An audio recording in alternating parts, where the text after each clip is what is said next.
O Brasil continua falhando em esclarecer os crimes mais graves. Só 36% dos homicídios tiveram responsáveis identificados em 2023. É o que mostra a nova pesquisa do Instituto Sou da Paz. 10 estados nem conseguiram entregar dados completos. Só no Distrito Federal, quase todos os casos são solucionados. Na Bahia, apenas 13% dos homicídios foram esclarecidos. Em Rondônia, o índice de impunidade subiu mais de 30 pontos. Enquanto isso, a maior parte das prisões no país acontecem por roubo, furto ou tráfico. E 13% dos presos respondem por homicídio. O levantamento mostra um país onde investigar a morte de alguém ainda é exceção. Falta estrutura, falta padrão e falta prioridade. Agora, o Ministério da Justiça quer criar um indicador nacional de esclarecimento. Um passo importante, mas longe de resolver o problema. O Brasil continua sendo um lugar onde a impunidade mata duas vezes: a vítima e a confiança na justiça. Quinta-feira, 9 de outubro de 2025.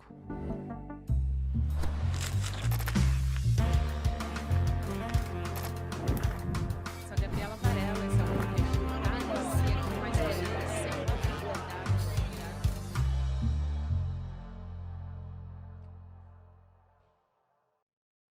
Olá, seja muito bem-vindo, seja muito bem-vinda. Eu sou a Gabriela Varela, está começando mais um videocast em detalhes e aqui de segunda a sexta-feira a gente analisa uma temática, uma notícia importante do momento. Hoje eu vou conversar com a antropóloga Beatriz Graeff, que também é pesquisadora e coordenadora de projetos do Instituto Sou da Paz. Beatriz, bem-vinda. Obrigada, Gabriela. Boa tarde para todo mundo. Vamos lá tentar desvendar, entender essa pesquisa que vocês trazem, que é Onde Mora a Impunidade, do Instituto Sou da Paz. A gente tem diversos dados interessantes para analisar, de que um deles, trazendo aqui, mais de 40 mil pessoas são mortas por ano no Brasil. E a gente tem uma informação de que 36% desses crimes são esclarecidos no país atualmente. Eu te pergunto, para a gente traçar um cenário, como é que era antes? Qual é o histórico que vocês têm em relação a esses dados? E como vocês interpretam esse que a gente tem atualmente? Que dá mais ou menos aí uma média, pelo que vocês têm analisado, de cada 10 homicídios, a gente tem a elucidação de cerca de 3. É isso, né? É isso mesmo. Esse estudo a gente realiza desde 2017, né? A gente publica esse indicador, com uma série histórica já de 9 anos. E eu acho que mais importante até do que o indicador que a gente apresenta no relatório esse ano é justamente olhar essa série histórica. A gente observa que nesses 9 anos, esse indicador ele variou muito pouco, ali, entre 32%, um pico de 44% em 2018, e todos os outros resultados abaixo de 40%. Eu acho que essa é uma informação, é o principal achado do estudo, porque mostra que em quase uma década houve muito pouca variação e não houve uma estabilidade na evolução desse indicador. Eu acho que essa é a informação mais importante, porque ela demonstra que nesse período todo não houve um investimento consistente em melhorar essa situação, em melhorar esse quadro, em tornar as investigações dos homicídios mais exitosas, para que o Estado consiga responsabilizar os autores desses crimes. A partir disso, eu quero te perguntar por que existe essa estabilidade na sua avaliação, né? Se existe um índice ideal também, e não sei qual é a comparação que a gente tem, porque eu imagino que nos outros países também existe uma outra maneira de padronizar esses dados. Aliás, a gente não tem padronização aqui no Brasil e eu acredito que isso interfira bastante nessa análise final, né? Isso. No estudo, a gente traz a pesquisa mais abrangente que existe sobre homicídios em diferentes países, que é um estudo da ONU, que traz indicadores, eles não são apresentados por países, né? Ele traz os dados só dos continentes, e a taxa global de esclarecimento de homicídios é de 63%, nos países das Américas a taxa é de 43%, Então, o Brasil, enfim, se aproxima um pouco da taxa das Américas, mas ainda abaixo. E, enfim, na Europa tem uma taxa de 92%, aí realmente já com uma situação de criminalidade bastante diferente e impactando também a questão da resolução dos homicídios. Esse é o estudo mais abrangente que existe, né, para a gente fazer uma análise comparativa com outros países. A gente não tem o dado de cada país, mas, de fato, enfim, a taxa que a gente tem no Brasil vai muito, né, aquém do que, né, das taxas, da taxa global, mesmo da taxa das Américas, e principalmente, eu acho que ela é compatível com uma sensação que é socialmente bastante difundida de que existe, né, impunidade no Brasil, principalmente em relação aos crimes contra a vida. E aí, em comparação, a gente tem aqui as primeiras horas de um homicídio, elas são fundamentais para a resolução, para chegar ao autor e também para a gente ter um esclarecimento de tudo. Como é que esse conjunto que tem que funcionar?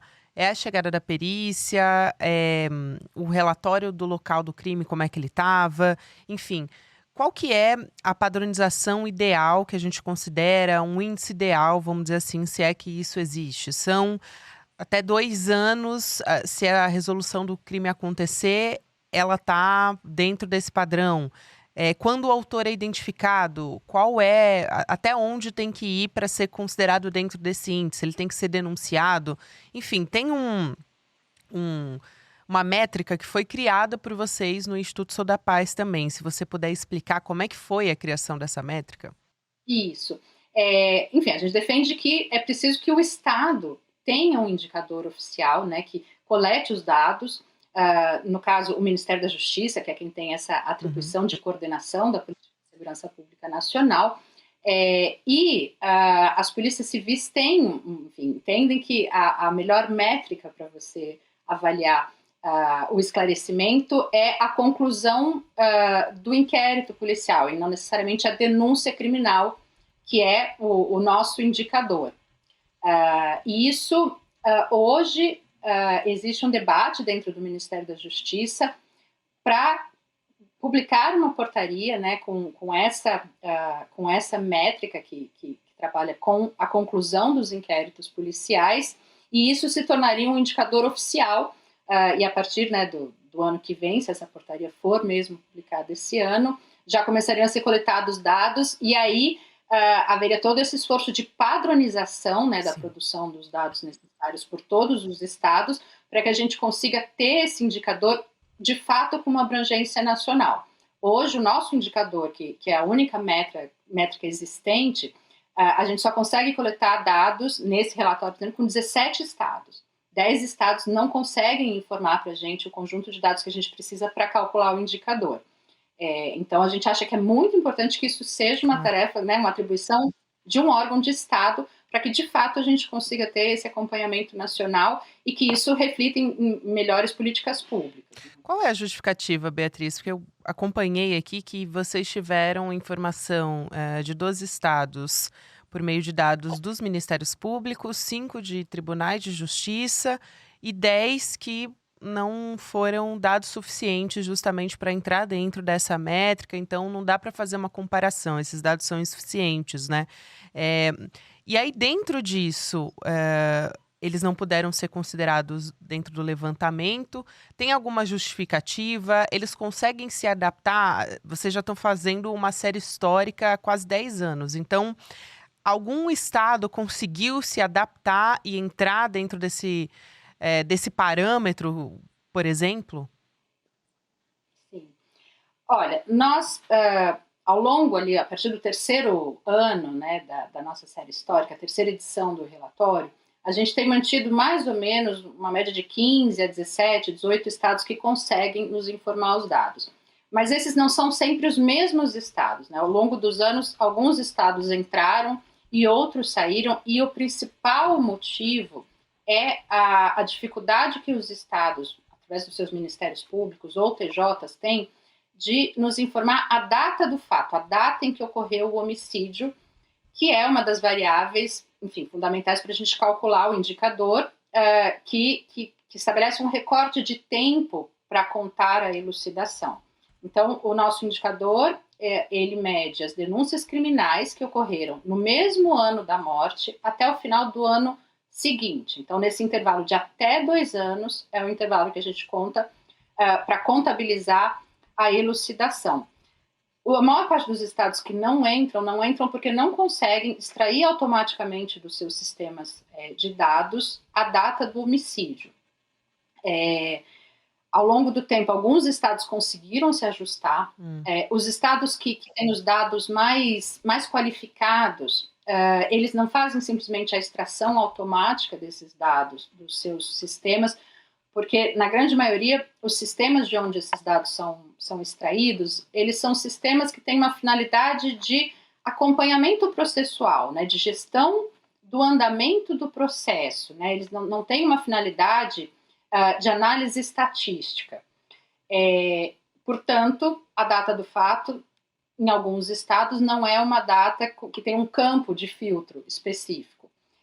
A gente, enfim, vem também atuando, articulando junto aos Ministérios Públicos e TJs, porque a gente entende que esse é um dado, esse é um campo que precisa estar acessível se você quer, enfim, medir, poder medir de alguma maneira a eficácia, a eficiência da resposta que cada um desses órgãos está dando à sociedade. Né? O tempo que aquele processo demora para entrar no Ministério Público, para entrar no TJ, e o tempo em que ele permanece lá dentro, é muito importante para compor a reação, né, dos familiares, das vítimas, e de toda a sociedade, na verdade, em relação à resposta que o Estado está dando para aquele crime. Então, você não conseguir extrair, coletar, né, de maneira padronizada esse dado e extrair dos sistemas é o principal entrave. E sim, alguns estados conseguiram fazer esses ajustes, outros não. E nesse relatório desse ano, a gente traz a gente relata uma iniciativa importante do Conselho Nacional do Ministério Público, de coleta de dados padronizados, né? Eles não têm um sistema único, integrado, que todos os ministérios públicos utilizam, mas eles têm, uma regulamentação de produção e coleta de dados que os MPs têm que informar anualmente ao CNMP.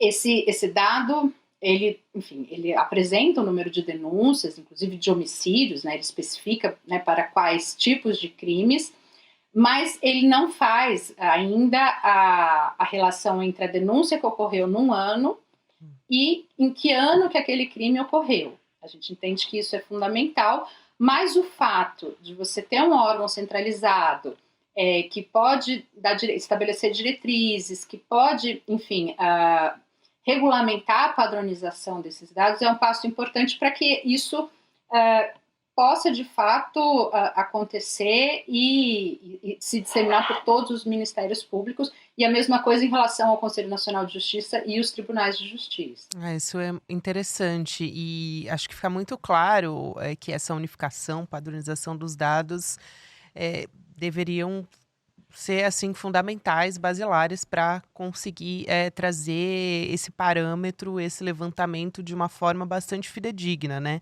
E o monitoramento também desses crimes violentos, tudo isso acaba ali na ponta desenvolvendo políticas públicas para isso adequadas, né? Padronizando o trabalho das polícias, enfim. E tendo um indicador nacional, isso, que seja fidedigno para a resolução desses homicídios.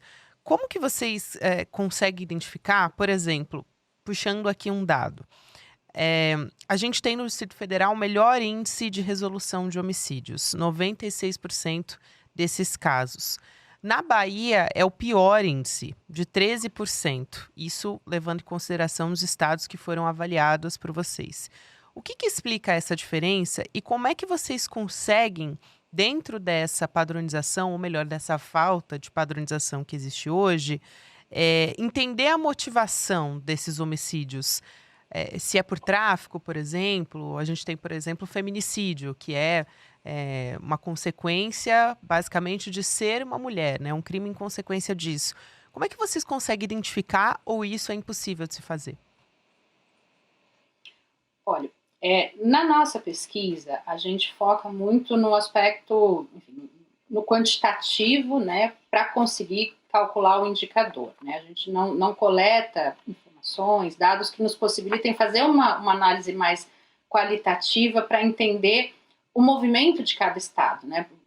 Quem está bem porque está bem, quem está mal porque está mal, um estado que melhorou, o que foi que aconteceu. A nossa pesquisa não tem essa proposta.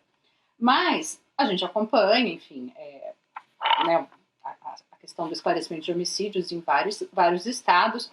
E eu acho que o caso do Distrito Federal e a Bahia, que são, né, as duas pontas aí do indicador, eles ilustram, de certo modo, a importância do investimento adequado na estrutura de investigação. O Distrito Federal, eu acho que um primeiro elemento, assim, ele tem em números absolutos um número de homicídios muito menor do que o estado da Bahia, e isso certamente produz um impacto, né, na capacidade de elucidação, né, no quanto que as equipes de investigação têm que dar conta. Mas o Distrito Federal tem uma estrutura de segurança pública muito superior a diversos outros estados. Né? Então, recursos humanos, salários no Distrito Federal, toda a estrutura de segurança pública no Distrito Federal é bastante fora da curva em relação a vários outros estados. A Bahia, por sua vez, embora tenha, nos últimos anos, feito concursos públicos, recompondo efetivo, esteja implantando uma série de medidas, a situação dos homicídios no Estado e da segurança pública, de um modo geral, tem sido bastante complicada nos últimos anos. Né? A Bahia registra um número muito alto de homicídios e durante a maior parte do tempo, né, nos últimos anos, esteve em crescimento. E aí a estrutura, né, da investigação está correndo atrás disso. Numa situação em que a violência está crescendo, o Estado, de certa maneira, está sempre atrás, né, tentando recompor os recursos que tem para fazer frente a isso.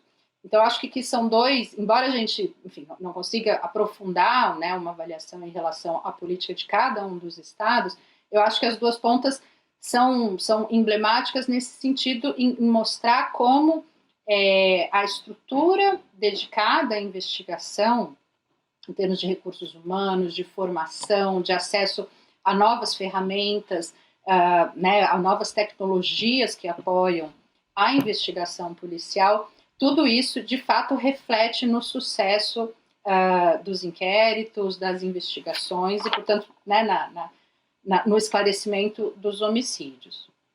Por exemplo, o salário dessas polícias do Distrito Federal, se a gente for entrar nesses aspectos.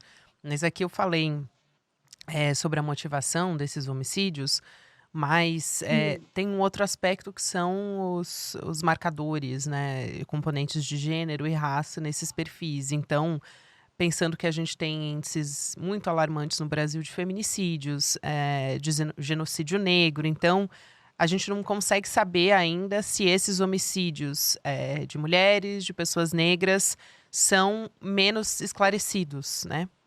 O fato, né, de tão poucos homicídios serem esclarecidos impacta até nisso, porque se você não esclarece, você não consegue determinar a motivação. Isso. E se você não determina a motivação num número muito grande de homicídios, na realidade você fica sem dados para desenhar políticas públicas para incidir sobre diferentes dinâmicas criminais. A dinâmica criminal do feminicídio ela é muito diferente da dinâmica criminal de uma morte que ocorre num contexto, né, por exemplo, de facção criminal, de tráfico de drogas.